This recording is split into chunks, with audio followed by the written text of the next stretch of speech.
नमस्कार।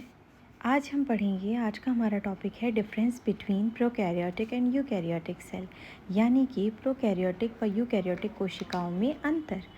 पहले हम बात करते हैं प्रोकैरियोटिक की। तो प्रोकैरियोटिक दो अलग अलग शब्दों से मिलकर बना है, प्रो और कैरियोटिक। प्रो का मतलब है प्राइमरी या प्रीमेच्योर और कैरियोटिक का मतलब है कैरियन यानी कि न्यूक्लियस।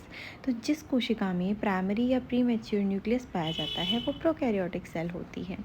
और यूकैरियोटिक सेल में यू और कैरियोटिक दो अलग अलग शब्दों से मिलकर बना है। यू का मतलब होता है वेल डेवलप्ड और कैरियन का मतलब न्यूक्लियस। तो यानी कि जिन कोशिकाओं में एक वेल डेवलप्ड न्यूक्लियस पाया जाता है उसको वो कोशिकाएं यूकैरियोटिक कोशिकाएं कहलाती हैं। दूसरा अंतर है इसमें कि यह प्रोकैरियोटिक कोशिका जो होती है वो एक अपूर्ण कोशिका होती है, जबकि जो यूकैरियोटिक कोशिका है वह एक पूर्ण कोशिका होती है।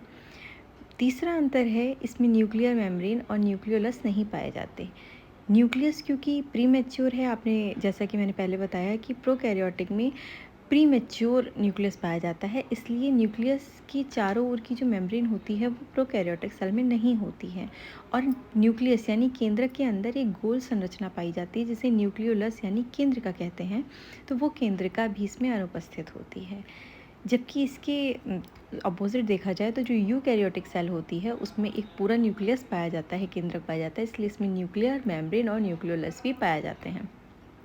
फोर्थ पॉइंट है कि इसमें endoplasmic reticulum, chloroplast, plastids, mitochondria आदि कोशिकांग नहीं पाए जाते। कोशिकांग का मतलब होता है कोशिका के अंग, यानी कि जो कोशिका के अंग होते हैं, जैसे हमारे शरीर में हाथ, पैर, नाक, मुंह सब होते हैं और इन सब का कार्य अलग अलग होता है। आँखों का कार्य देखना, पैरों का कार्य चलना, मुंह का खाना खाना, ठीक है, बोलना, नाक का सूंघना, स्मेल लेना।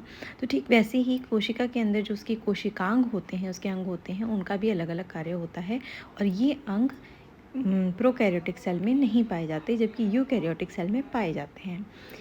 इसमें फिफ्थ पॉइंट है कि इसमें राइबोसोम जो होता है वो 70s प्रकार का होता है, जबकि यूकैरियोटिक सेल में 70s और 80s दोनों प्रकार का होता है।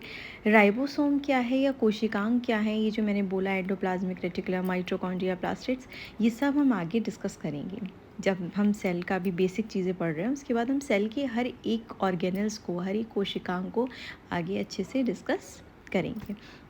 अब हम बात करते हैं प्रोकैरियोटिक सेल कौन सी हैं। तो ब्लू ग्रीन एल्गी, बैक्टीरिया, ये सब प्रोकैरियोटिक सेल के अंदर आती हैं, ठीक है। और यूकैरियोटिक सेल क्या है, तो रेस्ट ऑर्गेनिजम्स लाइक, जैसे जो भी इन बैक्टीरिया और ब्लू ग्रीन एल्गी को हटाकर बाकी जितने भी ऑर्गेनिजम्स हैं वो क्या हैं, यूकैरियोटिक हैं। क्यों?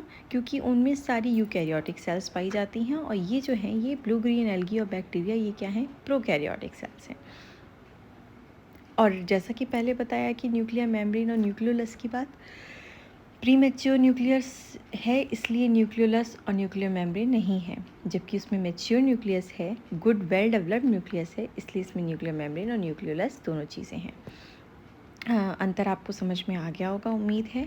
और बाकी हम आगे सारी ऑर्गेनल्स को डिस्कस करेंगे इसमें, और सेल को पूरा अच्छे से कंप्लीट करेंगे, फिर सेल डिवीज़न आगे पढ़ेंगे। और भी जानकारी जो भी सेल से रिलेटेड या बॉटनी से रिलेटेड होगी वो आपको इस चैनल पे मिलेगी। तो प्लीज़ इसको सब्सक्राइब करिए, लाइक करिए, जिससे कि मुझे भी बहुत अच्छा लगे और मैं और ज़्यादा इनकरेज हूँ। Keep learning any time. Bye bye, take care.